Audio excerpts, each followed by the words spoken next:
welcome guys to another episode of the Kristian Buddy Show. Can we get an applause here?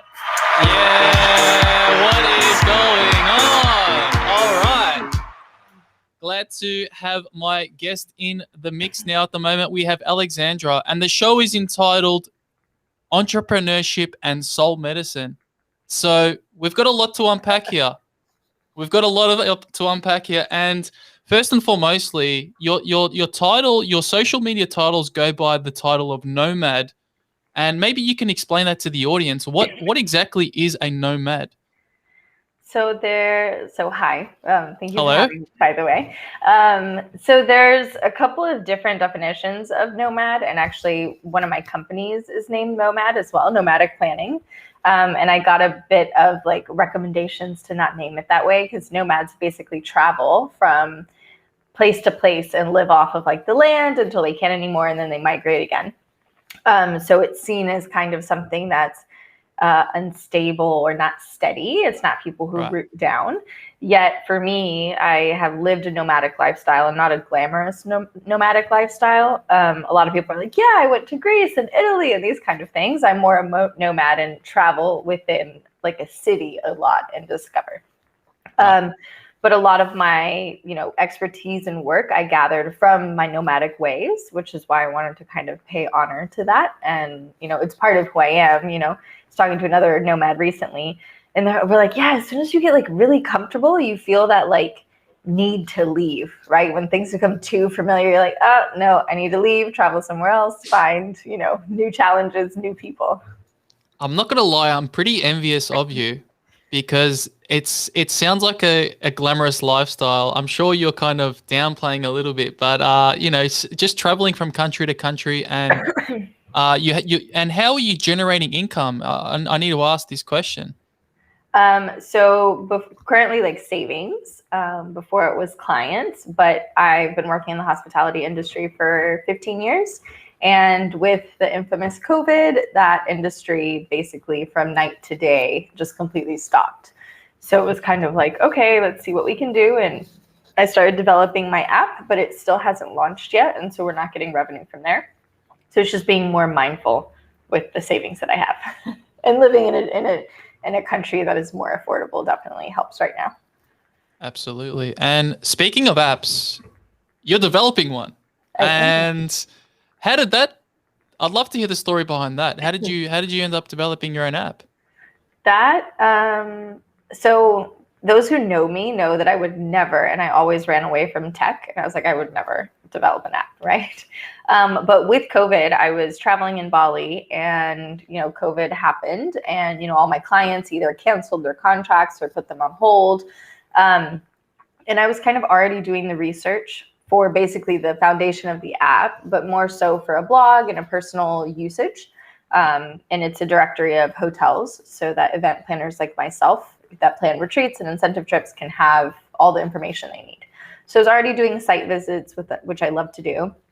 And then in a conversation with another digital nomad, they were like, you can turn that into an app really easy through NoCode. I was like, oh, let's talk about this a little bit more. And so then I did an MVP, which is the minimum viable product. Beta tested it, got good feedback, and then moved to another NoCode version that we're about to launch now, that has just a little bit more of what we need of the, add-ons and functionalities that really need to happen to get it to where it needs to be to launch. And sorry to intercept there. What and when you say no code, it's a online service, is it? You just put in your details that you'd like, and they spit out the program for you, or how does it work, the no code? Yeah, that's a good question. NoCode is up and coming. It has been around for about 12 years. The program I am using has been around for about 12 years. So basically, you don't have to learn JavaScript or the language of coding, and it's more drag and drop. So it's not as easy as I put things in and it spits it out. There's definitely a learning curve. It took me about 6 months to be able to have a basic understanding of it. But I'm trying to think of what it would be a good comparison. Kind of either NoCode. So the one that I use is Bubble currently. And basically what you do is, you can see kind of building a form builder or Trello or something like that, if you can imagine that. and you set it up in the front end, and then you have to do the back end and the data storage and everything else. Once you learn how to work in NoCode, they say it's an easier transition to learning JavaScript and how to develop and how to actually write code, but we're not writing the code, right? Like, the input boxes are already set up, and then it's easier to pull the data from there and then store it a certain way. So yeah, that's NoCode. Cool. The reason I'm so interested in this is because like my background's in IT. I studied at university, and we were always mucking around with code. We were always developing applications and all these things. And the streamlining of code and the accessibility of it now is fantastic, because now any person can develop without having to have this experience, this knowledge. So I think it's an awesome thing. It's a great thing. But I think the difficult part is, how do you make money from it? Like, how do you generate? That's the most, like, I think, I mean, what's been your marketing strategy and in regarding to this app? So currently we're still in beta phase, like doing a trial and getting like testers and demo testers to give us our feedback to see if they would pay. We are doing something quite unique for the industry. We're flipping the script and we're charging planners versus the hotels. Usually the hotels foot the bill for this type of thing. Yeah, buddy. To be listed or anything like that. Yeah. And so I know there's going to be a learning process and a re-education process, right? So I can have more information once we launch to see, like, effectively, I have these prediction numbers, and like our board has talked about it. Like, we assume this is going to happen, but things always change, right? And like what you predict and what you think is going to happen, usually it's not what happens in entrepreneurship or in tech. Yeah, what's that picture? It's like, I saw this meme on the internet. It's like a picture of a mountain, and you're trying to climb this mountain, and it looks easy, but it ends up being the toughest challenge of your life. So that's entrepreneurship in a nutshell, almost. So definitely, this venture has made me grow exponentially as an entrepreneur, more than my other ventures, like, for sure, especially being outside of my comfort zone of hospitality and moving into tech and having to learn the language and timelines and all of this kind of stuff. It's definitely been a challenge, but there's days where I might have like closed my computer and had a couple of tears, but it's worth it in the end. And it's fun because now I can say, very proud of myself that I have developed an app, right? Like, I didn't code the whole thing, but I still developed it. And from start to finish, I was there. So I wish the absolute best for you on that endeavor. Yeah. And what about regarding a typical 9-to-5 workplace? What's your reaction with having a boss or having to follow a set of rules? How do you go with that? Not well, which is why I've been an entrepreneur for like 12 years. What's the thing that, I guess, why do you would you say that you hate it, or would you say, what's the word that you would use, like, what the typical 9-to-5? I mean, because I don't like it. I hate it. I mean, it's a very strong word. I wouldn't say I hate it. I don't hate a lot of things. But, and also in entrepreneurship, it kind of flips, right? So when you have clients, they become your bosses, right? So it's more so like you still have to manage those expectations and requirements and get the job done within a timeline. So it's just kind of shift. Like, you can say no to clients, right? Like, I do not let bad clients hire me. I know what they look like now. I know how they speak, where I'm like, no, I could not have money in my bank, but it's a bad client. I'm not going to take it because it's just going to cost me more in the long run. So I think there's more freedom in entrepreneurship to do that, but we still have to be accountable and be responsible with what we're doing in order to succeed. I shifted into entrepreneurship when one of my really good friends passed away, and I realized that I was a wedding planner and I was doing like 12 to 16-hour days sometimes in high season. And I had not seen a sunset in like months. I had not gone in the ocean in months, and I had moved to be closer to the ocean to, have time in the ocean, to see sunsets, to be social. And I did. I just told my boss, I was like, I have not done this in a while, and tomorrow is not promised. And now we know that. And so it's not worth it for me to work 16 hours so you can go surf, because he owned the thing, right? So it's like, yeah, you can have other people working for you, but I was working towards his dream. And so it was kind of like I had to have the accountability with myself of, if I actually have dreams, I need to quit this and then really buckle down and start working towards mine. Yeah, all respect to that.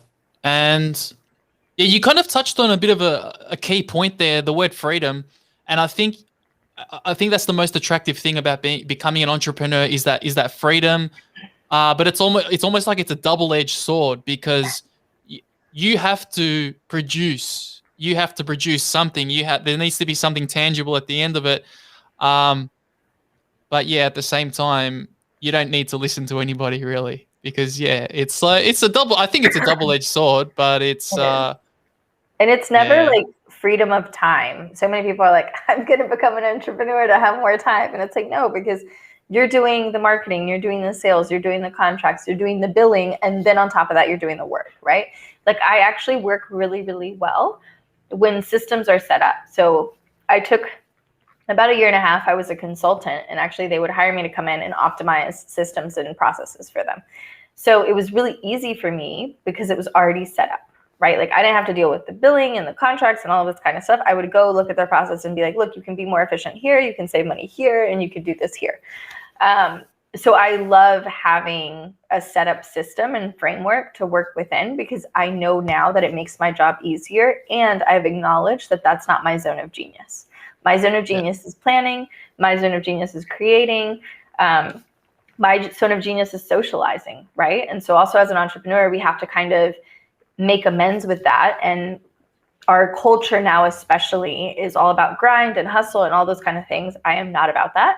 And we have to realize that we can't do it all, right? So it's like you have to hire wisely, and you have to outsource what you can't do. And if you can't do it and it's not your zone of genius, that's perfectly fine, because you're a badass rock star. I don't know if I can say that. Somewhere else, right? So then say whatever you like to. That's all good. Dangerous. Yeah, okay. And I've been doing a bit of digging around on the internet, and apparently you're a lover of Excel spreadsheets. I know it's such a bit of a bland topic, but yeah, I think there's something amazing about a well-designed Excel spreadsheet. You know, takes time, takes effort. Doesn't come naturally. So beautiful. You know? Yes. I remember one of my first PAs. I was like asking her for something, and I was like, and if you could just gather all that data and put it, and she's like, I know, and then in Excel, I already did, and it's color coded. I'm like, oh my God, I love you so much.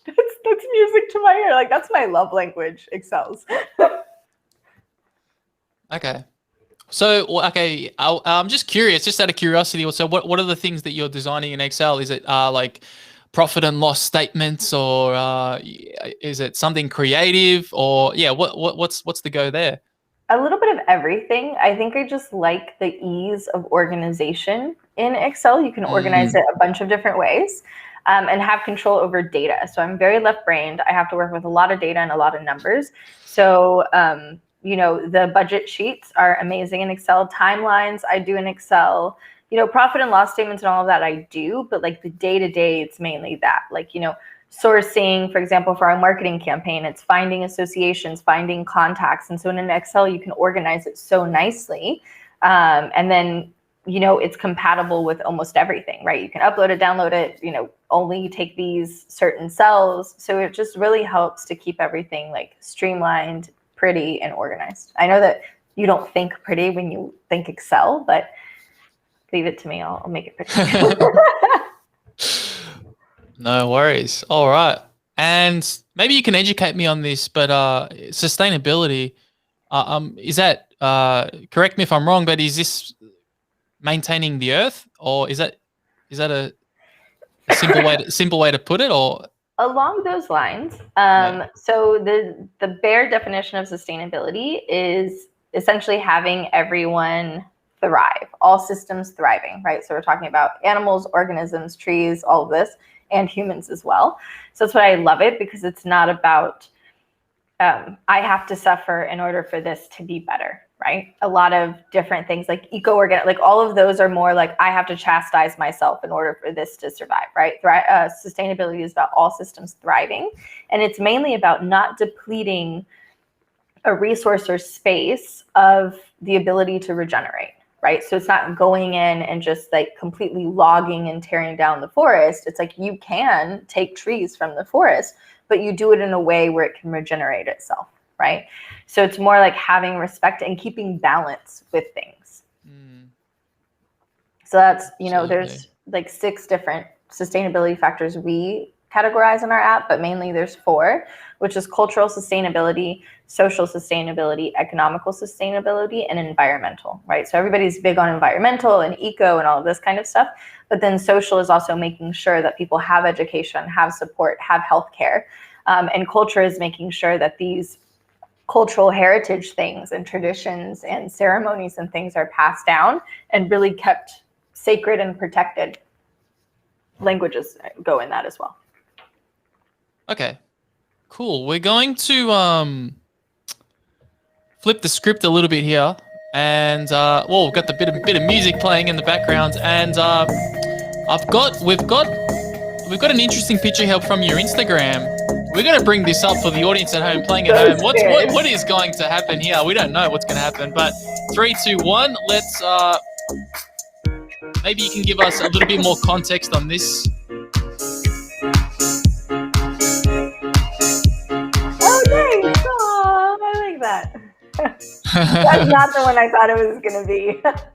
It's not some, crazy out of the box MA rated picture, but it's, I like, and the reason I brought this up is because, quick pitch, like it looks like you're obviously, maybe you're in front of an audience here, and you have to sell something real quick. You have to think fast. You have to structure what you're going to say.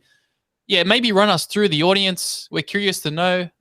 So actually, that is a picture of my friend's quick pitch. So one of my really good friends, shout out to Shiv. He's probably not watching this, but hi if you are.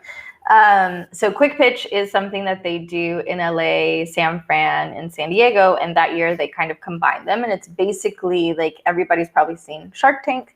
It's like a Shark Tank version. So you had to pitch your company and in front of these investors, and there was an audience, and then the winner would get a big check to support their venture. So my friend was doing quick pitch. He won 2 out of 3 of the pitches. So he got a lot of money for his company. His company is really, really amazing. And so I was just going to support and took a picture of the stage. So where the picture is, that's where the stage would be. And that's where he presented his pitch. That is awesome. That deserves a round of applause. And thanks for sharing that. And when's it your turn to do a quick pitch? When are you going to be on the stage? That's coming soon. So after we launch, we are starting to then go into seed rounds and talk to investors. But currently, we need to be launched and have certain data points in an Excel, of course, that we can present to investors to show them that it's a good thing to invest in. So that's in probably before the end of the year, we'll be ready to start taking on investors into our venture. And what's the process behind that? So is it you need to basically, you have to pitch these investors, and if they're interested in you, they might lend you some money. Is that the gist of it? Is that how it works? Each one is different and it depends. So there's like angel investors, there's VCs, and then there's just investors. I know a little bit more than I should at this stage because I've had friends go through this process. And there's also accelerators, right? So accelerators, for example, Airbnb went through an accelerator. I want to say Limpod went through an accelerator. And so basically they give you a bunch of money and training and help you to build up your business and scale with a lot more strength than you would regularly, right? Because you have the finances, you have the contacts and everything else. It's not as easy as just walking up and being like, hey, I have an app, invest, right? Because we're talking about, 6 figures, 7 figures, sometimes more. So usually there is, very detailed terms of agreement where you either give them equity, so you give them part of your company, or you pay back, right? And so you have to pay them back within a certain term, or pay back, if you're selling a product, like 20 cents of the every sale will go back to payback until it's paid back, right? With a cap of 5 years or something like that. But basically you want a warm intro to investors because investors get emails and pitches all the time. So a warm intro is the best way to go, that they can talk and say, hey, I vouch for this person. I think it's a really good idea. And then they'll sit down with you and ask you like the hard questions, right? Like why is your company good? It's not like talking with your friends. It's not like, oh yeah, this is great. And they're like, oh, it's going to succeed. It's going to be great. They're like, no, I want to see like numbers. Like, is this actually going to make money? And when can I get my money back is like the biggest question that they have, right? Like when am I going to get my return, or just the money? When am I going to get my money back? Yeah, okay, that's all about ROI. It's all about the money. Yeah, it's I mean, do they invest in the person? I'm sure, surely they invest in the person. They invest in the personality as well. A huge percentage is, so like if you look at like Shark Tank, sometimes they've just done it because they want that entrepreneur and they have grit and they have, you know, what it takes and the creativity. So a huge percentage is because, you know, it's like in business, you're going to bed with these people in a way, like, and even worse than like a relationship, like you can get divorced and just split up assets. But with a business, especially if a business is thriving, like let's say you have a couple $1 million business, to divvy that up, it becomes very, very complicated. So you want to make sure that that they understand you, they understand your core values, your company's core values, and that they match up, right? Like I would never take an investor on that's into, you know, oil and big fuel and fracking and all this kind of stuff. My companies are all based about sustainability, conservation, preservation, all of this kind of stuff. So it would be a really terrible match because I know that I would be pushed to create money, cut corners, and do things that are out of alignment with me as a person, but also out of alignment with the company that I'm trying to build. Okay.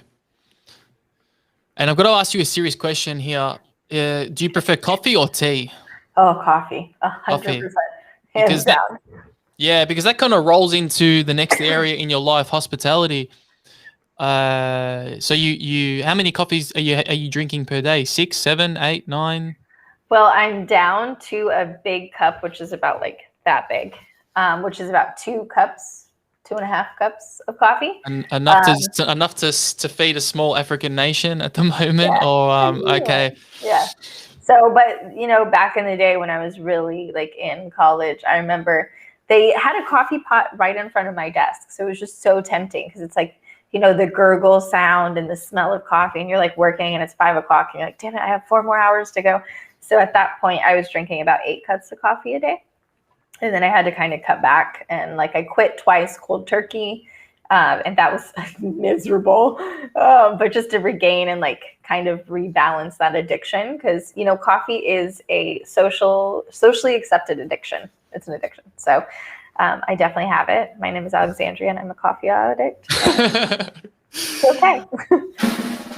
It's okay. We all forgive you. We all support you. It's actually, I think it's the one addiction that I support as well. I'm a Christian buddy, and I'm also a coffee addict. Welcome, Kristian.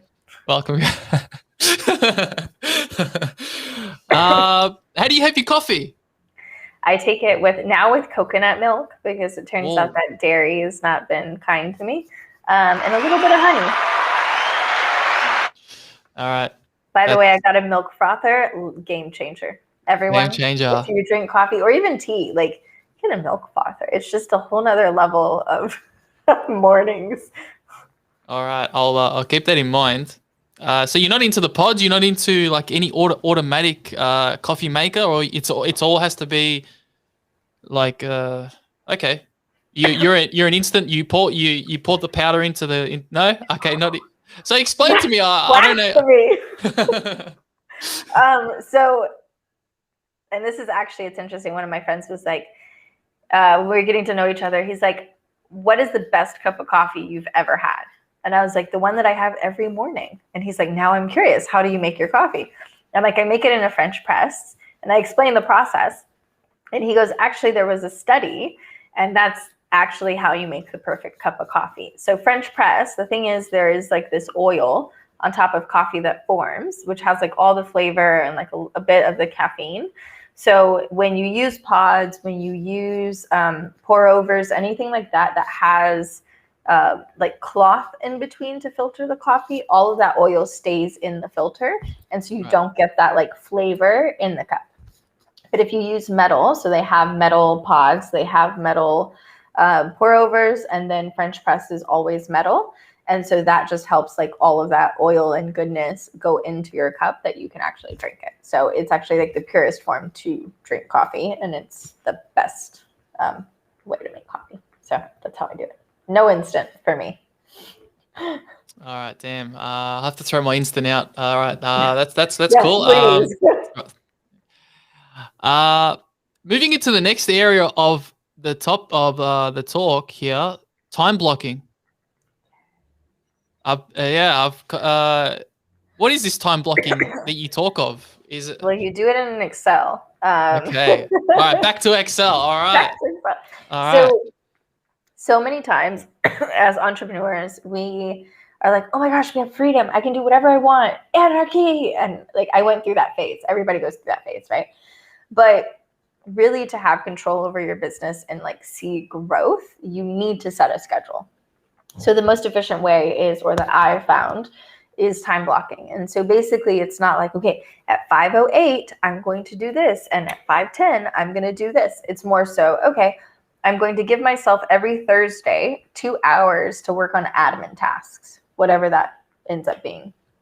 I'm going to give myself 4 hours on Tuesday to work on my app and code my app, right? And so what you do is you create blocks of time, right? And then you block out lunch, you block out breaks to sit down and do and only focus on that task. Another way to do it is Pomodoro or tomato timers.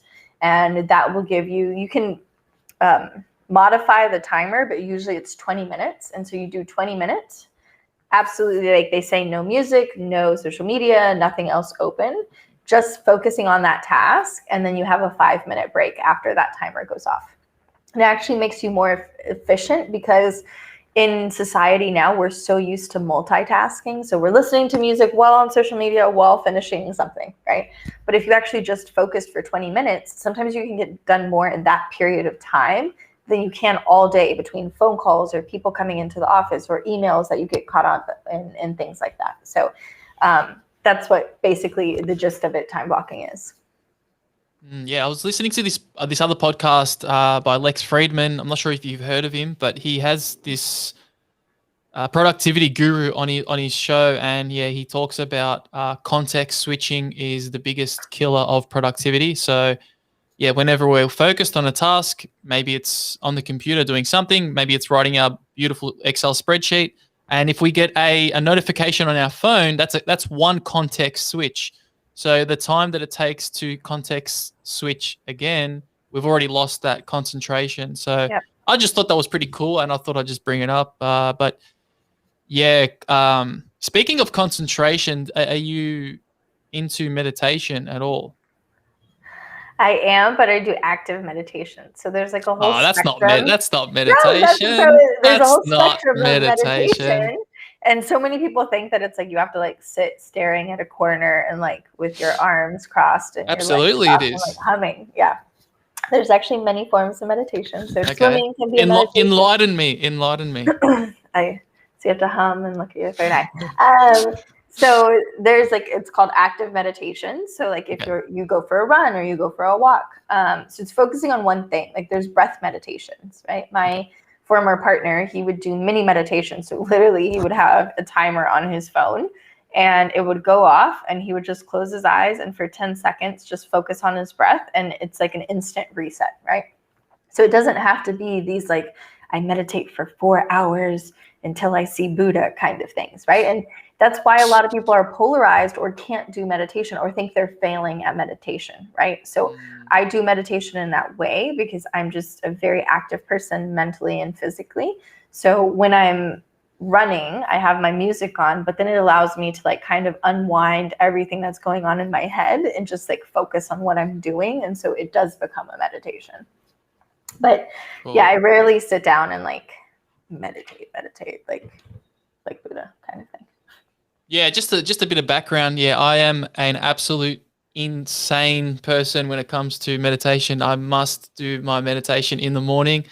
And I don't do it all the time. I'm not super strict, but yeah, not 9 out of 10 times I'm trying to do meditation. And yeah, it's just about detach. It's just about, because as soon as I wake up, yeah, you've got things, you've got checklists to do, you've got whatever to do. And I just like to detach and just go back to the essence of nothing, and just go back to, hey, I'm just going to go back to a place where I'm just relaxed. And I think if you come into the world back, and then if you re-enter the world back with this relaxed feeling, things just don't stress you out as much, and you have a zen about you. So that's my 2 cents on that. 100%. And I noticed, like, when I am good, I did like a couple of challenges of like 45 days meditation, like every day, like a 10-minute meditation. I will listen to like audio meditations. Like I love Alan Watts. I love Abraham Hicks. And I notice when I'm like in a good groove of meditation and then I stop and I'm like, wait, something's just off. Like I feel like more frazzled, but what's happening? And then I'm like, oh, I haven't meditated today. So. Yeah, I can. Yeah, it gets like that. It's like overwhelming. I'm sure you feel over the feeling of overwhelm before, where you feel like there's not enough time in the day, and you feel like your checklist is growing. And but I think ultimately it's just the savage, or what am I trying to say? It's the mind. I don't know what word to use. It's just the mind eating it's just the mind consuming itself. And we kind of paint a picture. We kind of paint this false picture of reality, when but it kind of ties into the hustle mentality as well. So good old monkey mind, always. Monkey mind, yeah, that's it. That's monkey mind, yes. Yeah, so and cool. Can we talk about the hustle thing real quick? I want go for it. Yeah, the spot. Yeah, absolutely. The spotlight's on you. Because I and even in the States, my friend group is all about hustle and grind, and you're gonna work for it. And I get that, and that can prove effective sometimes, but not as more when you flow. And I know people are probably rolling their eyes like, oh my God, another one of these chicks that's just like, let's just flow. But if you actually look at the definitions in the dictionary, hustle is usually like an ill intention, like you're getting hustled out of something, they're hustling, they're trying to do something in a shady way. And then grind is literally like when you think of your car, like grinding its gears. It's just forcing and pushing something in a negative way. So if we then think about how are we talking about grind and hustle with entrepreneurship and like wearing this as a badge of pride when we're bringing that into our lives, versus flow is to move with intention and current. And so it's focused intention and current. And so it's like a river will always flow to the ocean, right? It doesn't need to hustle. It doesn't need to grind to get through the mountain. It just flows, right? So if we could bring that more into our day-to-day, and when we talk about our business and our company and our work, right? Because it just has such a, I'm going to go woo-woo here real quick, like a heavy energy to it, right? Like it's like when people are like, I got to hustle, I got to grind. I'm like, ew. Yeah, it's like even when you say it, it's like you tense, right? Yeah. But instead, if you flow, and people are like, no, it's just so free flowing, like with no intention, with no, focus. And it's like, no, if you have a focus and a goal, it's more effective, even if it's baby steps towards that goal with clarity, than to just hustle and grind just aimlessly about. So. Yeah, I agree. I agree with you 110% on that note. Yeah, when I used to have this blog years ago, and well, actually I still have it, but yeah, I was of that when I first started it. I'm like, I've got to write as many articles as I can do, and I just got to keep going. And what I found is with me, I burnt out pretty fast, and I resented the work. I hated the work because I was I was forcing myself to keep going back, and it wasn't good. And now, that hustle mentality, I think you need to take parts of that hustle mentality and kind of work out how it best fits your life. But yeah, the grind is definitely not good. Yeah. It's not good. And we're leading like this whole, like all millennials, right? And unfortunately, I'm a millennial too. we're seeing this huge amount of people who are getting burnt out, and entrepreneurs themselves, that they're burning themselves out because it's this culture of we have to grind and we have to hustle and we have to work for 12 hours and like our dream, we have to like keep on chasing it. And it's like, but why can't you just arrive very gently with flow, right? Why does it have to be forced? And if we're talking like again, more woo-woo, right? That whole feminine and masculine, like masculine is very forcing, hustle, grind, and a feminine energy is more flow. So there is a happy medium there that you have to find and define for yourself. That works more efficiently than hustling and grinding and forcing yourself to do something, right? Like if your car is not going into first gear, you don't force it. You like go back into neutral for a little bit and then you try. If not, you're going to ruin your transmission, right? So we're ruining our transmissions by trying to keep this up, and it's not sustainable. So. Yeah, it's not sustainable. My car just broke down recently as well. So yeah, I'm a bit sad as well. But no, look, I'm good. I've recovered. I'm recovered now. But yeah, thanks for sharing that bit of hustle. I think I'm gonna have to turn that into a YouTube clip because that's definitely a good message to put out. That but are you saying what about working hard? What about meeting deadlines? That's I mean, yeah, I guess you're right, because you have to have that balance. You have to have that you still have to meet deadlines and you still have to get shit done. Yeah. And what I say is, with like being an event planner for so long, we always have this structure and timeline for events, and like I'll meet up with clients and they'll be like, we want to hire you, right? And I'll be like, okay, well, what's your timeline? Oh no, we just want the event to flow. And I'm always like, what does that even mean? Yeah, that shit doesn't work. Okay, like it flows because there's a structure, right? And so many people are so polarized by structure and operations and framework. But when you think about it, back to that river analogy, a river flows because it has a bank to hold it in, right? It follows the riverbank, right? So same with flow. There's still a structure, there's still deadlines, there's still a format that you follow. But then once all of that is in place, then you can flow, right? With intention, with direction, and with clarity to the right place where you need to lead, whether that's the ocean, to join another stream, or anything else. So in business, it's not that I'm going to wake up and like, oh my gosh, I didn't feel like working this morning, so I'm just going to flow and like meditate. That's not what it is. It's like, okay, I have my schedule, so I know that, you know what?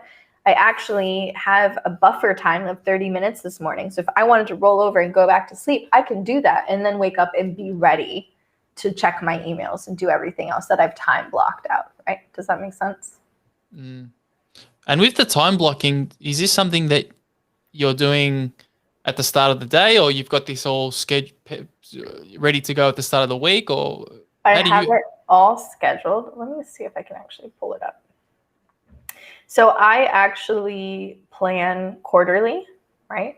So I plan 3 months on, 3 months off. 3 months on, 1 month off.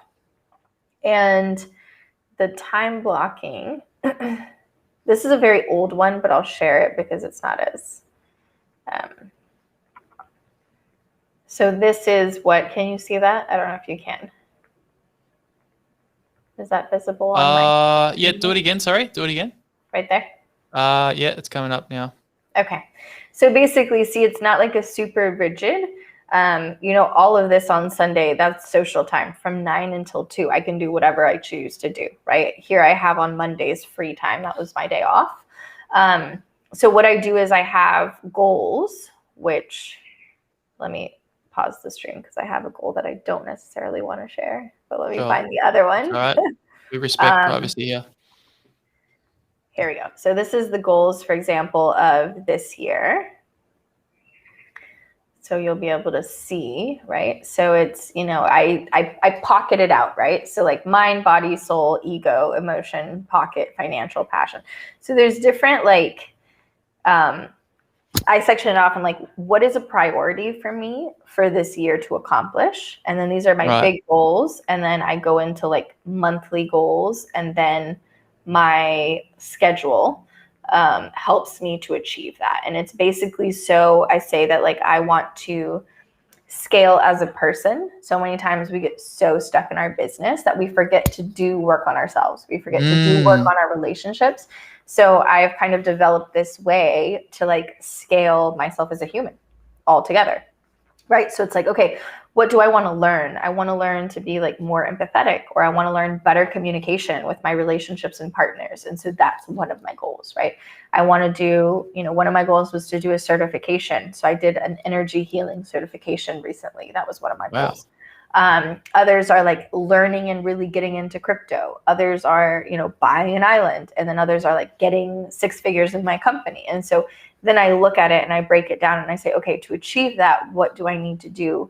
Maybe a little every day, or maybe a lot just in 1 month, right? I just hyper focus on that. And then I work out a schedule, right? Because then once you have a schedule, you can play around. Like I have 2 days off a week. It's usually Sunday and Monday, because everybody doesn't like Mondays, so just eliminate them from the equation. And so then those are the days that I like grocery shop, meal plan, go get a massage, hang out with friends, and do things that like feed my soul, go to the ocean, go diving, go doing this, that. And so then Tuesday through Saturday, I can hyper focus on what I need to do to keep my company going. Cool. Thanks for sharing the structure there. And we've got a question.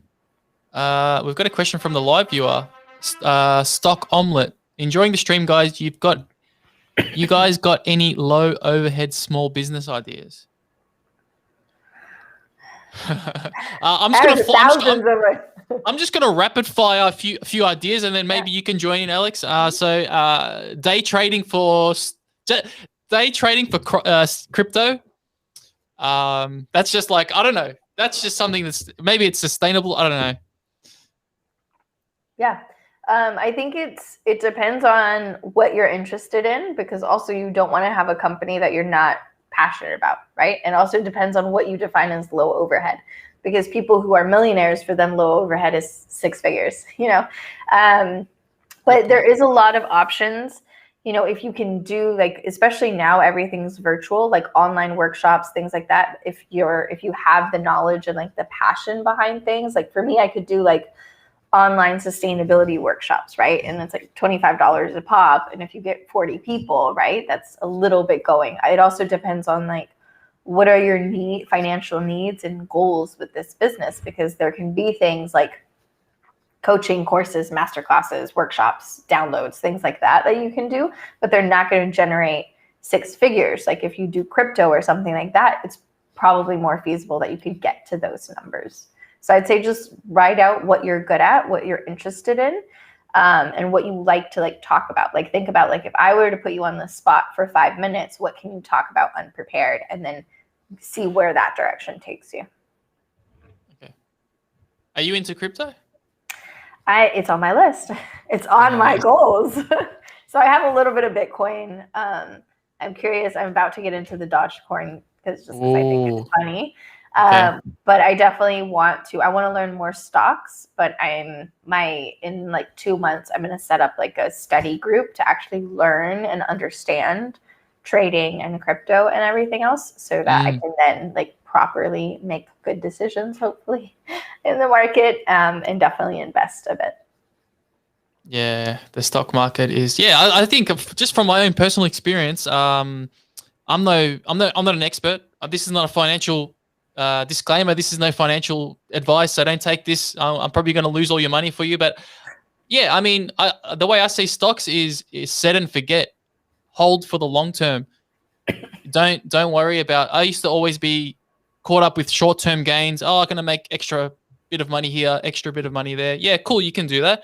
But I'd prefer to be like, it's like watering a plant. It's like you just casually water the plant every day, and then by the time you know it, 10 years pass, you've got a tree. So that's the analogy that I use when it comes to stocks and crypto and all that.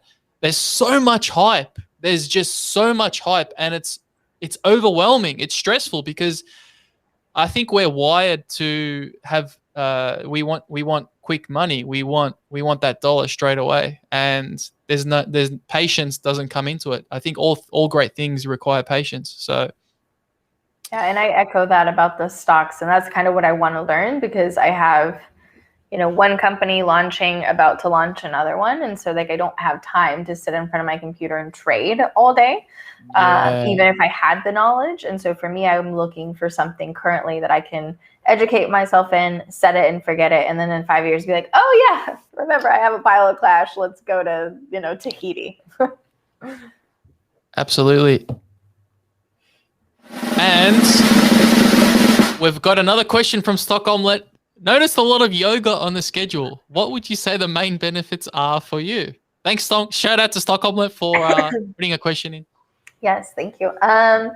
So that was my old schedule. That was actually, I was doing my yoga teacher training, and people don't know this, but when you sign up, you have to do between 40 and 50 hours of yoga yourself classes during that training in order to get certified.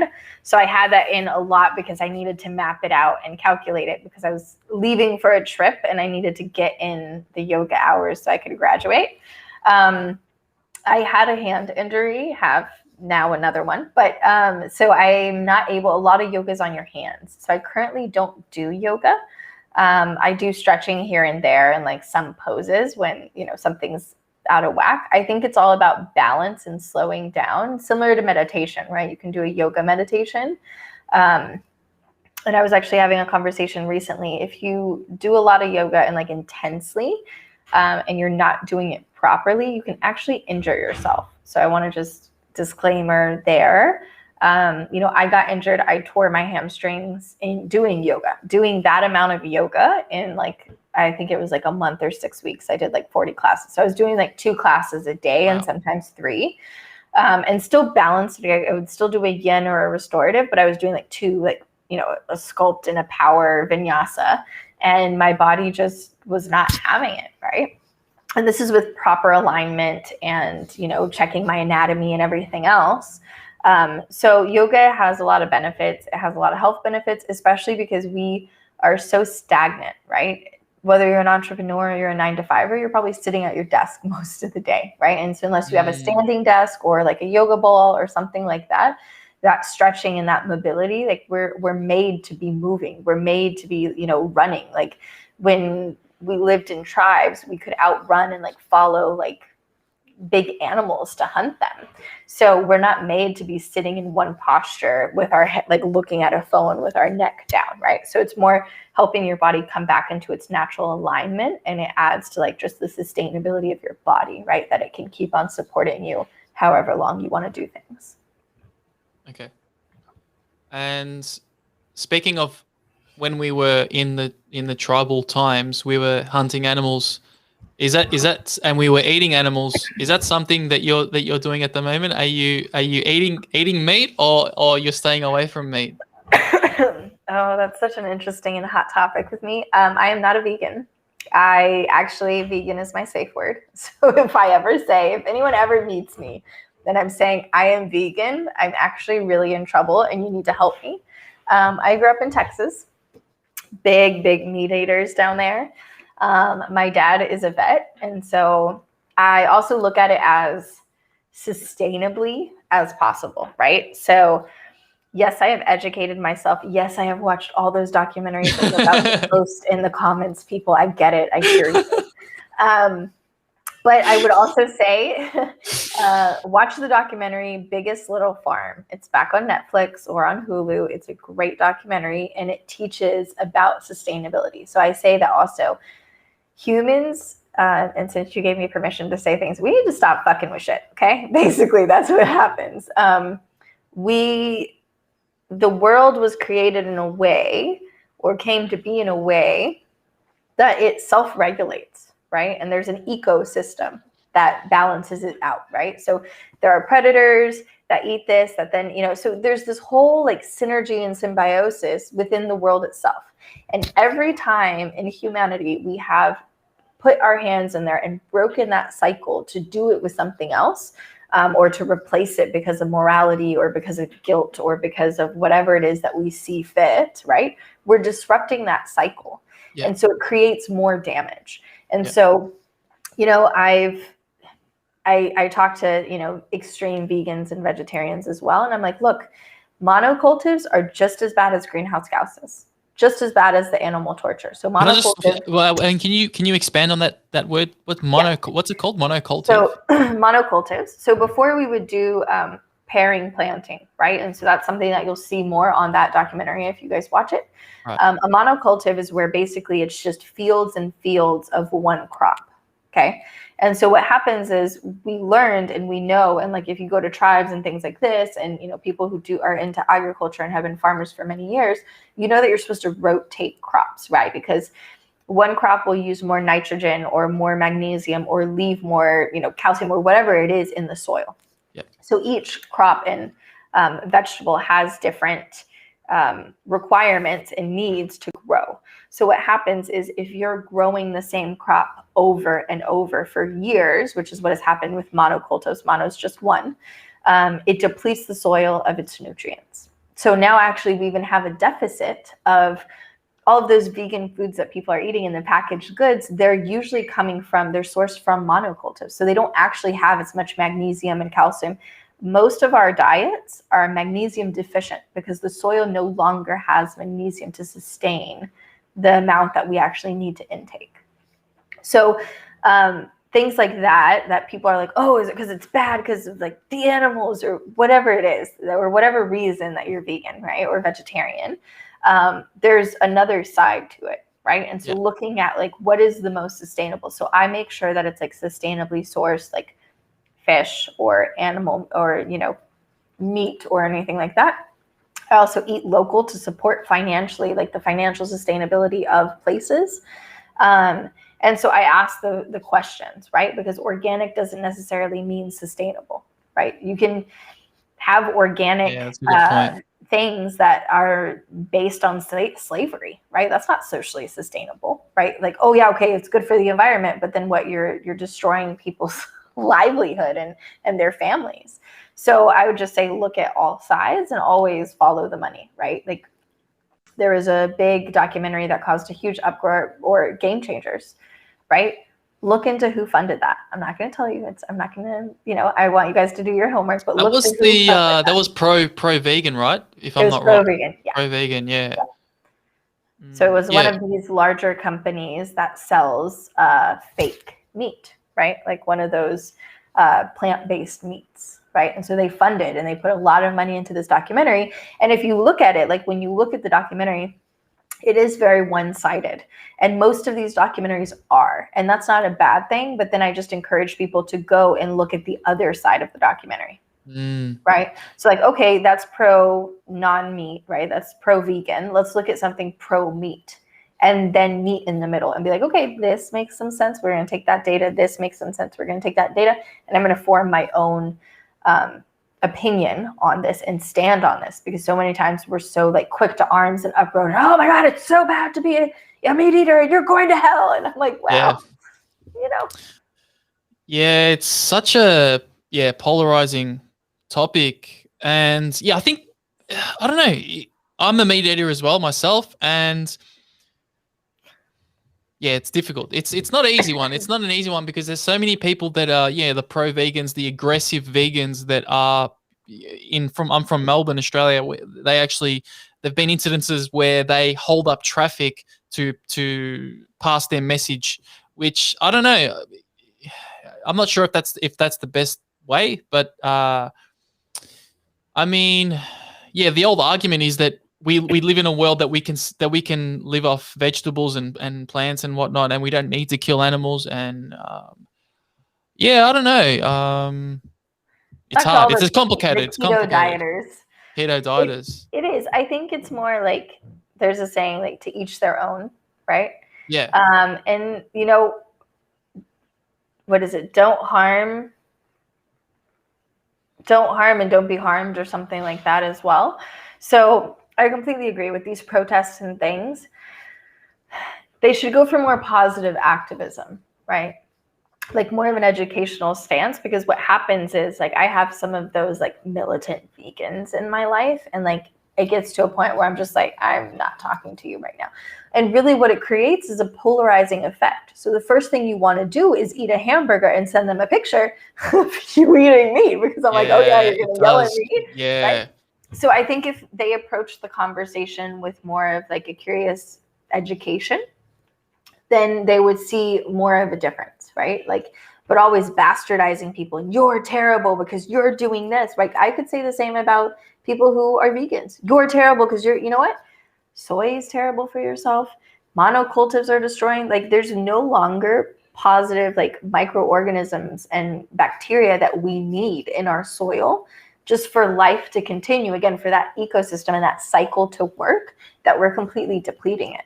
So it's almost up there with killing an animal, right? Because in the end, we're going to kill ourselves, because we're going to kill the food that the animal eats in order to survive and have a happy life, and then kill ourselves, you know?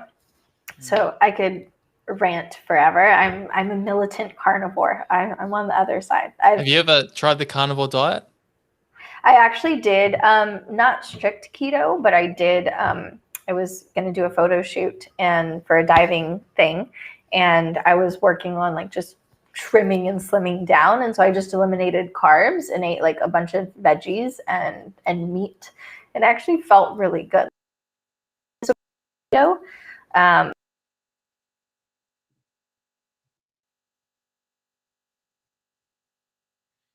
Hello. I think we lost Alex. All right, guys, it's just me and you in this stream right now. This intimate stream. Let me see if I can get Alex back. Hello.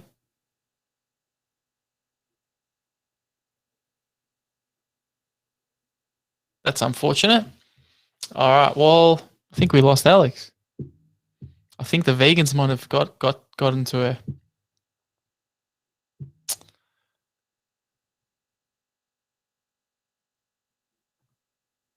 I'm gonna wait it out. There we go.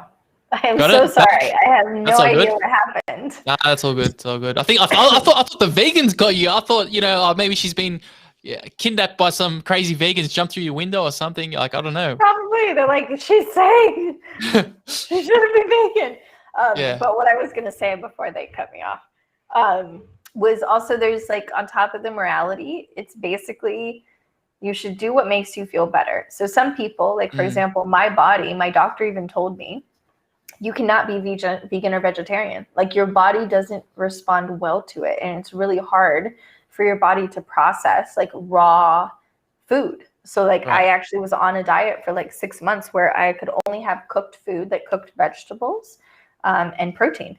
And I was not allowed to have like salads. I wasn't allowed to have green juices. And it would literally cause me pain to where I would be like up at 3 o'clock in the morning in tears, like just being like, just kill me, like pain, right? So he's like, your body cannot process that.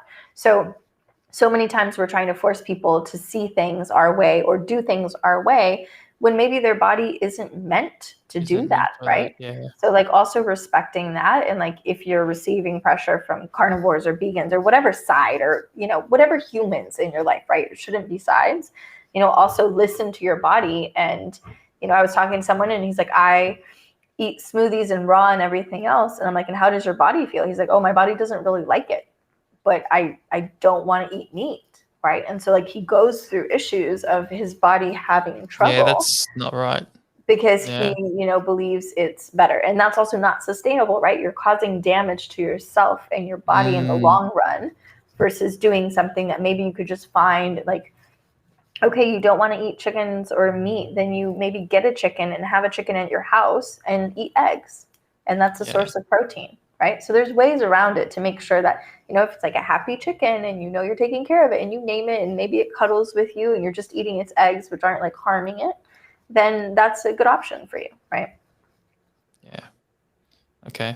Well, on that note, I might wrap it up just before the angry vegans take over the stream here. Nah, look, respect to everybody. Everyone's got different opinions and everyone's got different philosophies. And yeah, I mean, each to their own. We mentioned that before, each to their own.